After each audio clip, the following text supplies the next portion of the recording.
नमस्कार दोस्तों, स्वागत है आपका आज की बेहद बड़ी और ताजा खबरों के इस वीडियो में। दोस्तों आज की इस वीडियो में जानेंगे आज की महत्वपूर्ण और ताजा खबरों के बारे में।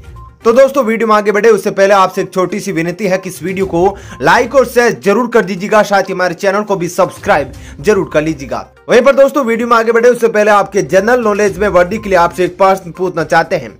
आज आपको कमेंट करके बताना है कि दुनिया का सबसे बड़ा लोकतांत्रिक देश का क्या नाम है। जी हाँ, कमेंट करके उस देश का नाम आप जरूर बताइएगा जिसमें आप रहते हैं। तो चलिए दोस्तों एक एक करके सभी बड़ी खबरों के बारे में विस्तार से जानते हैं। पहली खबर, नए कृषि कानूनों के विरोध में किसानों ने की बीजेपी विधायक की धुनाई, वायरल हो रहा है वीडियो। जी हाँ दोस्तों, नए कृषि कानूनों के खिलाफ पिछले 4 महीनों से भी अधिक समय से किसान दिल्ली की सीमाओं पर विरोध प्रदर्शन कर रहे हैं।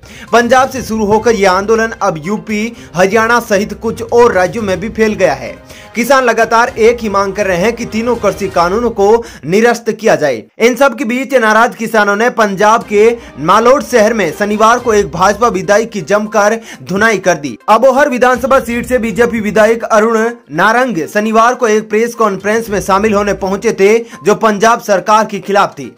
जैसे ही वे वहां पहुंचे तो किसानों ने उन्हें घेर लिया और स्याही फेंक दी और लात घूंसों से पिटाई करने लगे। चलिए दोस्तों अब जानते हैं अगली खबर। सरकारी नौकरी की तैयारी कर रहे छात्रों के लिए सरकार की ओर से बड़ी घोषणा, अब नहीं मिलेगा ये लाभ। जी हाँ दोस्तों, कोरोना महामारी के कारण वर्ष 2020 में कई प्रतियोगी परीक्षाएं रद्द करनी पड़ी थी, तो कई में बड़ी संख्या में अभ्यर्थी शामिल नहीं हो पाए थे, जिसके कारण केंद्र और राज्य सरकारों की विभिन्न नौकरियों के लिए प्रयासरत कई ऐसे अभ्यर्थियों ने मौके खो दिए थे जिनकी उम्र सीमा समाप्त होने वाली थी। ऐसे में सवाल उठ रहे थे कि क्या केंद्र सरकार के विभिन्न पदों पर भर्ती के लिए अधिकतम आयु सीमा बढ़ाई जाएगी। अब सरकार ने इसका जवाब दे दिया है। कार्मिक राज्य मंत्री जितेंद्र सिंह ने गुरुवार को राज्यसभा में पूछे गए एक लिखित सवाल के जवाब में बताया कि उम्र सीमा बढ़ाने की कोई जरूरत नहीं है और किसी भी प्रकार की उम्र नहीं बढ़ाई जाएगी। चलिए दोस्तों जानते हैं अगली खबर। फिल्मों में काम आने वाले नोटों से पुलिस ने खरीदा 500 किलोग्राम ड्रग्स, जानिए फिर क्या हुआ। जी हाँ दोस्तों, ड्रग्स गैंग का भंडाफोड़ करने के लिए बेंगलुरु पुलिस ने खुद ड्रग्स माफिया के रूप में पेश कर बड़ी कार्रवाई को अंजाम दिया। बेंगलुरु पुलिस ने शुक्रवार को 500 किलोग्राम मारिजुआना यानी कि गांजा की खेप के साथ 3 लोगों को गिरफ्तार किया। इस गांजे की खेप की कीमत करीब 1.5 करोड़ रुपए है। ये तीनों आरोपी राजस्थान के रहने वाले हैं जो बेंगलुरु में गांजा ड्रग्स से भरकर लाए थे। यहाँ पर मजेदार बात यह है कि पुलिस ने एक स्टूडियो से 500 किलोग्राम मारिजुआना खरीदने के लिए पहले फिल्मों में उपयोग आने वाली फेक करेंसी को खरीदा था। इस करेंसी में भाग लेने वाले एक अधिकारी ने कहा कि स्टूडियो से खरीदी गई 2000 के नोट एकदम असली दिख रहे थे, लेकिन सभी नोटों पर एक ही सीरियल नंबर था। चलिए दोस्तों जानते हैं अगली खबर। 31 मार्च से पहले निपटा ले ये 10 बड़े काम, 1 अप्रैल से लागू होंगे नए नियम। जी हाँ दोस्तों, मार्च का महीना हमेशा ही बेहद अहम माना जाता है क्योंकि इसी महीने की आखिरी तारीख को वित्तीय वर्ष समाप्त हो जाता है। ऐसे में कई ऐसे काम हैं जिनकी समय सीमा 31 मार्च से तय कर दी है, खासकर टैक्स से जुड़े कामों की।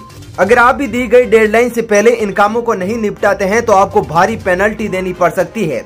कोरोना वायरस महामारी की वजह से केंद्र सरकार ने विभिन्न स्कीम और कई तरह के नियमों को पालन करने की समय सीमा को 31 मार्च 2021 तक के लिए बढ़ा दिया है।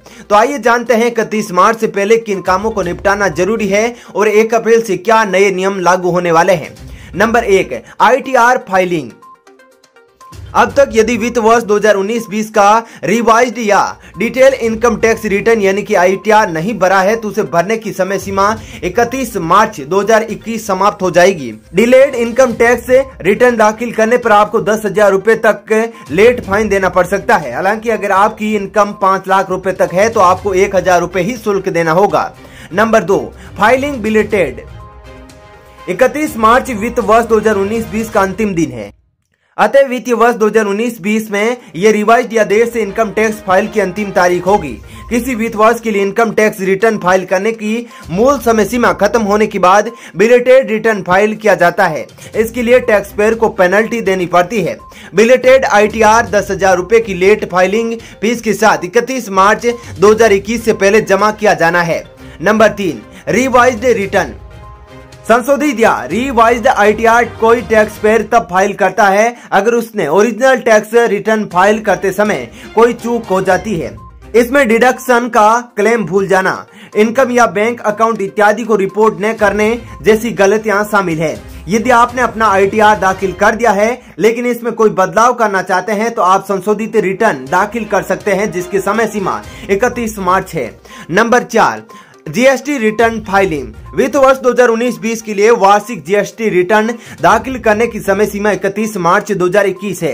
वित्त मंत्रालय ने टैक्स पेयर्स की परेशानी को देखते हुए GSTR 9 और GSTR 9C फाइल करने की तारीख को आगे बढ़ाने का फैसला किया था। Number 5, LTC case voucher scheme के तहत बिल जमा करना। LTC केस वाउचर स्कीम के तहत टैक्स बेनिफिट लेने की आखिरी तारीख 31 मार्च 2021 है। टैक्स पेयर को फायदा प्राप्त करने के लिए 31 मार्च तक अपने संस्थान को जरूरी बिल जमा कराने होंगे। बिल में GST की रकम और वेंडर का GST नंबर होना चाहिए। LTC केस वाउचर स्कीम के तहत लाभ लेने वालों के लिए कर्मचारी की LTA किराया की 3 गुना रकम 12% और उससे ज्यादा GST वाली सेवाओं या फिर सामान में खर्च करनी है। नंबर 6, पैन आधार लिंकिंग। मौजूदा नियमों के तहत पैन को अपने आधार से जोड़ना अनिवार्य है, जिसकी डेडलाइन 30 जून 2020 से बढ़ाकर 31 मार्च 2021 कर दी गई है। ऐसे में जिन लोगों ने अब अपना पैन को आधार से लिंक नहीं कराया है उन्हें जुर्माना देना होगा। इसके अलावा 1 अप्रैल 2021 से उनका पैन कार्ड भी निष्क्रिय हो जाएगा। नंबर 6, विवाद से विश्वास स्कीम। विवाद से विश्वास स्कीम के तहत डिक्लेरेशन फाइल करने के लिए अंतिम समय सीमा बढ़ाकर 31 मार्च की गई है। प्रत्यक्ष कर विवाद से विश्वास कानून 17 मार्च 2020 को लागू हुआ था। इस स्कीम का मकसद लंबित कर विवादों का समाधान करना है। तमाम अदालतों में प्रत्यक्ष कर से जुड़े 9.32 लाख करोड़ रुपए के 4.83 लाख मामले लंबित है। इस स्कीम के तहत करदाताओं को केवल विवादित टैक्स राशि का भुगतान करना होगा। Number 9, special festival advance scheme. सरकारी कर्मचारी 31 मार्च 2021 तक ब्याज मुक्त 10,000 रूपए तक का विशेष एडवांस प्राप्त कर सकते हैं। सरकार ने LTC केस वाउचर स्कीम के साथ अक्टूबर 2020 में इस स्कीम की घोषणा की थी। सरकारी कर्मचारी अगर ये एडवांस लेते हैं तो अधिकतम इसे 10 किस्तों में लौटाना होता है। Number 9, emergency credit line guarantee scheme. सरकार ने आत्मनिर्भर भारत पैकेज के तहत 13 मई 2020 को emergency credit line guarantee scheme की घोषणा की थी। इस स्कीम के तहत बिजनेस के लिए बिना गारंटी वाला लोन उपलब्ध कराया जा रहा है। Emergency credit line guarantee scheme का लाभ लेने के लिए अंतिम तारीख 31 मार्च 2021 है। नंबर 10, पुराने चेकबुक केवल 31 मार्च तक रहेंगे वैलिड।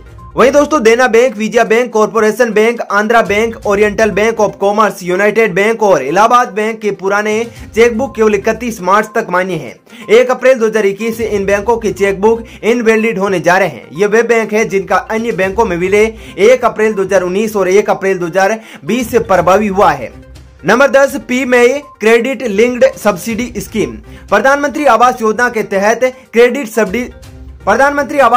तहत क्रेडिट सब्सिडी का फायदा उठाने की आखिरी तारीख 31 मार्च 2021 है। इसके तहत होम लोन पर क्रेडिट लिंक सब्सिडी मिलती है। 6 लाख रुपए से लेकर 18 लाख रुपए तक की आय वाले लोग इस स्कीम का फायदा उठा सकते हैं। चलिए दोस्तों अब जान लेते हैं अगली खबर। UAE में भारत का सुखोई Su-30 MKI ने लगाई दहाड़। अमेरिका, फ्रांस समेत 6 देशों के साथ किया युद्धाभ्यास। जी हाँ दोस्तों, भारत ने संयुक्त अरब अमीरात में अमेरिका और फ्रांस समेत अन्य देशों के साथ बहुपक्षीय वायु अभ्यास में हिस्सा लिया। यह संयुक्त अरब अमीरात के साथ भारत के रक्षा संबंधों को प्रतिबंधित करता है। अधिकारियों ने शनिवार को यह जानकारी दी। उन्होंने बताया कि UAE के अल धफरा वायुसेना अड्डे पर 4 मार्च से 27 मार्च तक वायु अभ्यास डेजर्ट फ्लैग 6 के 6ठे संस्करण का आयोजन किया गया। रक्षा मंत्रालय ने कहा कि भारतीय वायुसेना ने पहली बार इस वायु अभ्यास में हिस्सा लिया है, जिसमें Su-30 MKI लड़ाकू विमान शामिल रहा। चलिए दोस्तों अब जानते हैं अगली खबर। कोरोना की बेकाबू रफ्तार को रोकने के लिए यह है केंद्र सरकार की 5 स्टेप्स प्लान। जी हाँ दोस्तों, कोरोना की रफ्तार बेकाबू होती जा रही है, जिसने केंद्र व राज्य सरकारों के साथ आम आदमी को भी परेशानी पर डाल दिया है। जो माहौल दिख रहा है उससे लेकर आशंका जताई जा रही है कि यह कोरोना की दूसरी लहर तो नहीं। इसको ध्यान में रखते हुए केंद्र सरकार अब 5 स्टेप्स प्लान लेकर आई है, जिसका मकसद देश में कोरोना संक्रमण को काबू में करना है, जिसमें प्रभावी तरीके से कोरोना टेस्टिंग में वृद्धि, प्रभावी आइसोलेशन आदि शामिल है। चलिए दोस्तों अब जानते हैं अगली खबर। महाराष्ट्र के अंदर कोरोना हुआ बेकाबू, लग गया संपूर्ण लॉकडाउन। जी हाँ दोस्तों, महाराष्ट्र के औरंगाबाद जिले में प्रशासन ने संपूर्ण लॉकडाउन लगाने का फैसला किया है। यह लॉकडाउन होली के अगले दिन यानी कि 30 मार्च से शुरू होकर 8 अप्रैल तक जारी रहेगा। हालांकि इस दौरान जरूरी सेवाएं चालू रहेगी। इसके अलावा आज से पूरे महाराष्ट्र में नाइट कर्फ्यू लागू होने जा रहा है। वहीं पर सरकार ने प्रदेशवासियों से सादगीपूर्ण तरीके से होली और अन्य त्योहार मनाने की अपील की है। चलिए दोस्तों, अब जानते हैं अगली खबर। पश्चिमी बंगाल के अंदर ऑडियो बम, टीएमसी के बाद अब बीजेपी नेता का ऑडियो हुआ वायरल। जी हां दोस्तों, पश्चिमी बंगाल विधानसभा चुनाव के पहले चरण के मतदान के दिन यहां की राजनीति में ऑडियो बम फूटा।